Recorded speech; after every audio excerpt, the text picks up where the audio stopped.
에, 어제 이렇게 늦게 주무신 분들은 이렇게 뉴스를 들었겠지만 대통령이 계엄을 선포했습니다.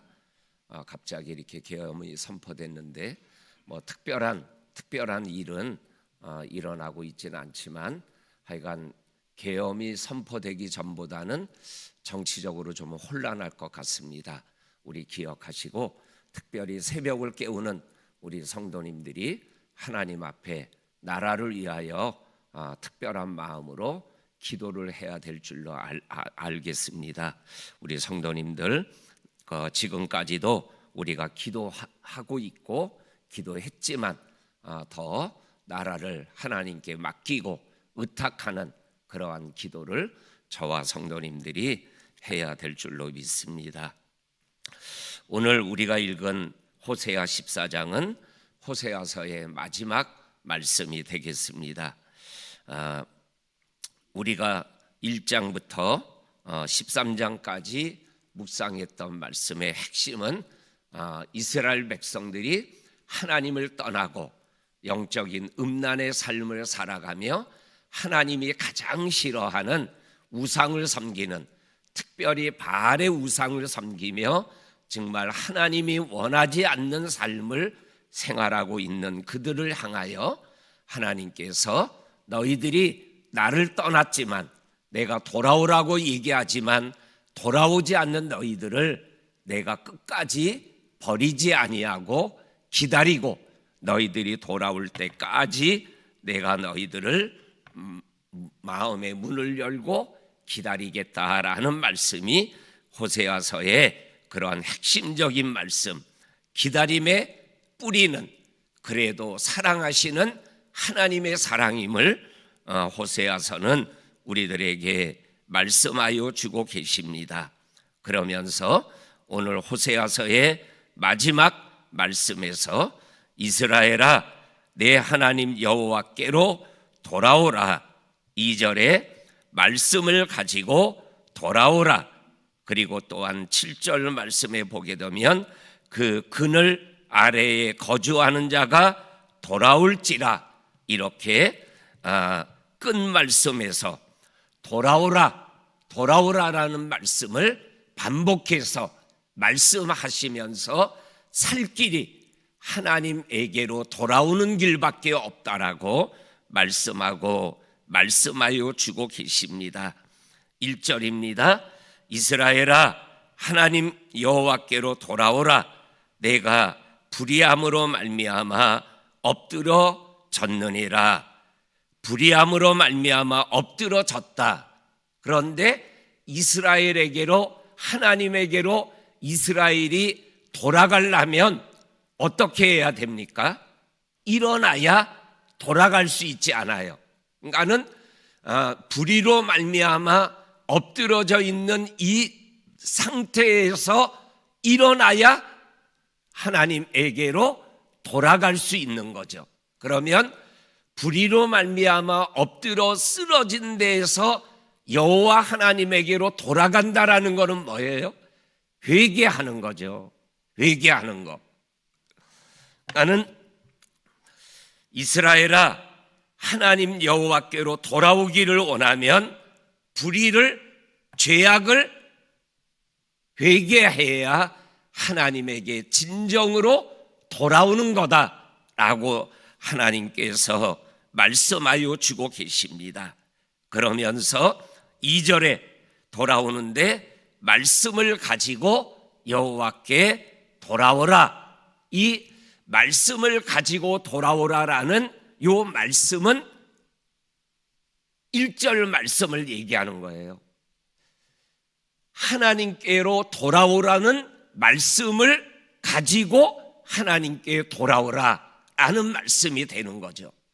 호세아서 전체를 놓고 말씀을 가지고 돌아오라라는 말씀을 해석하면 용서하시는 하나님, 기다리시는 하나님, 너를 품어주시는 하나님, 그리고 너희들을 구원하시고 회복하시는 하나님에게로 돌아오라, 그게 말씀을 가지고 돌아오라라는 의미가 되겠습니다.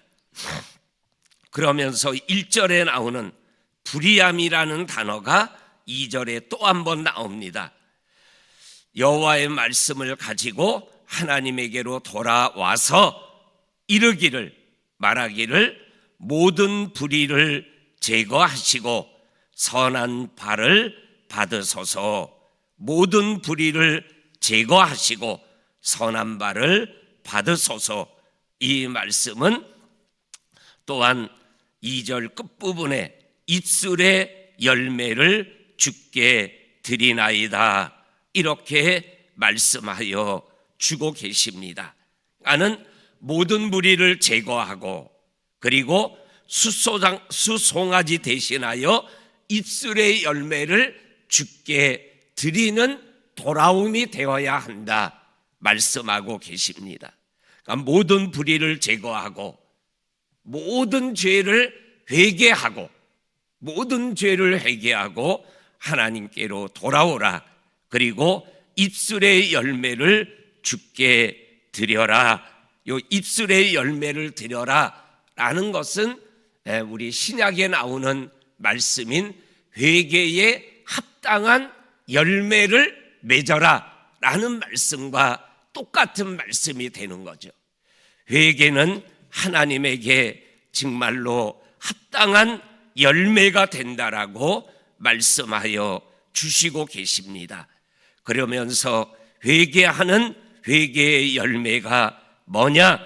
그것이 3절에 나오는 세 가지 말씀이 바로 불의를 제거하고 그리고 입술의 열매인 회개에 합당한 열매를 하나님 앞에 드리는 내용이 3절에 세 가지가 나옵니다. 첫째가 앗수르의 구원을 의지하지 않겠습니다.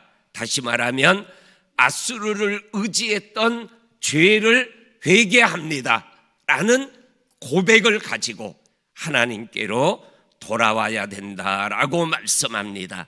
두 번째로는 말을 타지 아니하며, 다시 말하면 군사력을 의지하지 않겠나이다, 하나님만을 의지하겠나이다.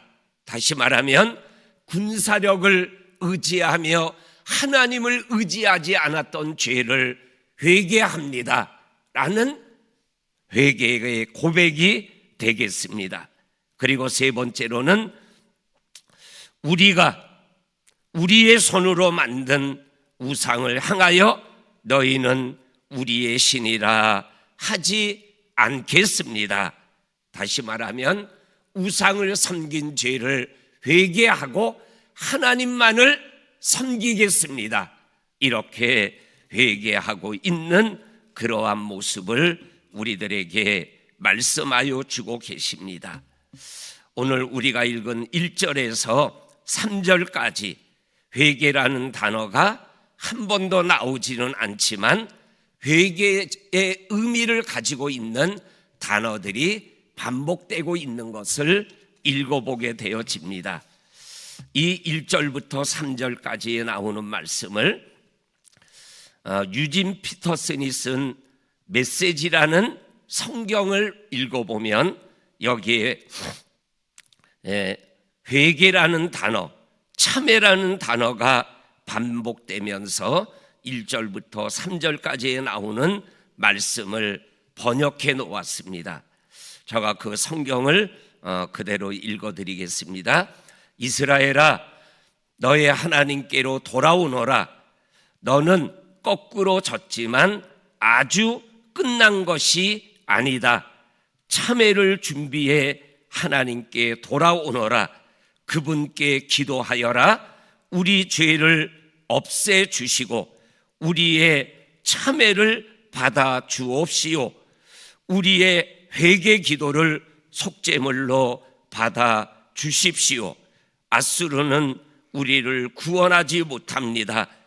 군말을 의지하지 않겠습니다. 다시는 우리 손으로 만든 것에 우리의 신이라고 말하지 않겠습니다. 주님은 우리의 마지막 희망이십니다. 이렇게 유진 피터슨이라는 성경학자는 번역하면서 회개라는, 참회라는 단어를 반복해서 사용하고 있는 것을 말씀하여 주고 계십니다.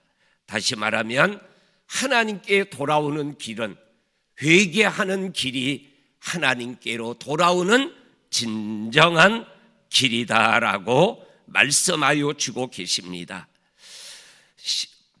시편 51편에서 다윗이 회개할 때 하나님 앞에서 고백하는 시편 51편 17절의 말씀이 뭐냐면, 하나님이 구하는 제사는 상한 심령이다. 숫송아지의 제사가 아니라 상한 심령의 제사, 회개가 있는 진정한 제사를 원하십니다라고 고백했던 다윗의 고백을 우리들은 기억하면서 하나님에게로 때마다 시마다 돌아가는 그러한 믿음의 삶을 생활해 나가야 될 줄로 믿습니다. 그러며 4절은 어떠한 말씀이냐면, 돌아오면 4절에 내가, 하나님이 돌아온 그들을 반역을 고치고 기쁘게 그들을 사랑하고 내가 그들의 진노를 내리고자 했던 것을 멈추고 진노가 떠나가게 하리라라고 말씀하여 주고 계십니다.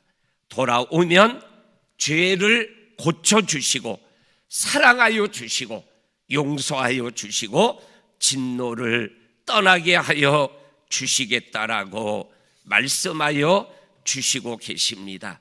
그리고 5절부터 8절까지는 하나님이 이스라엘의 이슬이 되겠다 5절에 말씀합니다. 이슬을 내리면 어떠한 일들이 일어나느냐, 백합화 같고 백항목 같고 감람나무와 같고 향기가 레바논 백항목 같고, 그리고 또한 포도나무 같이 꽃이 피고 향기는 레바논의 포도주 같이 되리라. 또한 8절 끝부분에 가면 푸른 잣나무 같으니 내가 나로 말미암아 열매가 많고 풍성해지리라. 이렇게 말씀하여 주고 계셔요. 돌아오면 용서할 뿐만 아니라 오늘 7가지의 나무들 같이 풍성하게 열매가 있고 향기가 있는 이러한 삶을 살아가도록 하나님이 인도하시고 역사하여 주시겠다라고 말씀하여 주시고 계십니다. 그러면서 호세아 마지막 말씀인 14장 9절 말씀이 나옵니다. 9절 말씀을 우리 한번 같이 읽겠습니다. 시작. 누가 지혜가 있어 이런 일을 깨달으며 누가 총명이 있어 이런 일을 알겠느냐. 여호와의 도는 정직하니 의인은 그 길로 다니거니와 그러나 죄인은 그 길에 걸려 넘어지리라. 이 말씀은 어떠한 말씀이냐면 하나님에게로 돌아오라 라는 말씀을 호세아 6장에서도 했잖아요. 그리고 오늘 끝장에서도 돌아오라라고 말씀을 하지만 아직 이스라엘 백성들이 하나님에게로 돌아와 있는 상태가 아니에요. 돌아오라는 말씀은 들었지만 돌아오지는 아직 않은 거죠. 그러한 이스라엘 백성들에게 마지막으로 하는 말씀이 9절 말씀이에요. 에브라임의 말이 내가 9절에 누가 지혜가 있어 이러한 일을 깨닫고 누가 총명이 있어 이런 일을 알겠느냐. 돌아오면 용서받지 못할 죄를 용서받을 뿐만 아니라 7가지의 나무와 같이 향기나고 열매가 있고 풍성하게 해주는 하나님의 말씀, 이 말씀을 누가 믿음으로 깨닫고 지혜로 깨달아 알아서 진짜 하나님에게로 돌아올 자가 누가 있겠느냐. 그러면서 두 말씀을 말씀하고 있습니다. 여호와의 도는 정직하다. 이 여호와의 도는 정직하다라는 말씀을 번역한 성경 서너 개를 찾아보니까 똑같이 이렇게 번역했어요. 여호와의 길은 올바르다, 이렇게 번역해 놨더라고요. 그러니까는 여호와의 도는 정직하다. 그러니까 이 도라는 단어는 길이라는 단어와 똑같이 사용되고 있다라는 거죠. 여호와의 길은 올바르다. 그래서 의인은 여호와의 길을 다니거니와 악인은 이 여호와께로 돌아오라는 말씀의 길을 걸림돌이 되어서 넘어지고 아주 망하게 되어진다. 결국은 의인의 길과 악인의 길이 있다라는 거죠. 시편 1편 마지막, 의인의 길은 하나님이 인정하지만 악인의 길은 망하리로다. 저와 성도님들은 여호와의 길이 올바르다고 깨닫고 총명을 주셔서 알아서 정말로 그 길을 걸어가는 의인의 삶을 통하여 하나님이 주시는 복을 누리는 저와 성도님들이 될 수 있기를 주의 이름으로 간절히 축원합니다. 아멘. 하나님 아버지, 하나님에게로 돌아오라고 호세아 선지자가 그렇게 외치고 외쳤지만 아직 돌아오지 않은 아버지 하나님 백성들을 향하여 여호와의 길은 올바르니 의인이 되어서 그 길로 걸어 다니며 하나님이 주시는 복을 누려라. 죄인이 되어 그 여호와의 길이 걸림돌이 되고 장애물이 되어서 넘어지고 쓰러지는 인생을 살아가지 말 것을 말씀하는 말씀을 아버지 하나님 붙잡고 믿음의 길을 걸어가며 7가지 나무와 같은 열매를 맺고 풍성하고 향기 있는 삶을 생활해 나가는 저와 성도님들이 다 되게 하여 주옵소서. 아버지 하나님, 어젯밤 계엄령이 선포가 되었습니다. 이 나라의 아버지 하나님, 오늘과 내일과 미래를 주님께 올려드립니다. 아버지 하나님, 정치적으로 아버지 극단적으로 혼란해지지 아니하도록 하나님이 정치인들을 아버지 하나님 불쌍히 여겨주시고 이 계엄령 때문에 정말로 백성들이 고통받는 일들이 더해지지 아니하도록 성령님이여 함께하여 주시옵소서. 아버지 하나님, 이 민족의 아버지 모든 것들을 지금까지 지켜오신 하나님의 은총, 하나님이 보호하사 우리나라 만세를 아버지 하나님 계속 부를 수 있도록 은혜 위에 은혜를 더하여 주시옵소서. 아버지 하나님, 이 나라를 하나님 앞에 맡기는 기도가 정말로 전국 방방곡곡 믿음의 교회, 믿음의 성도들에게서 계속 쏟아지고 일어나고 강력하게 나타나게 하여 주시옵소서. 예수님의 이름으로 기도하옵나이다. 아멘.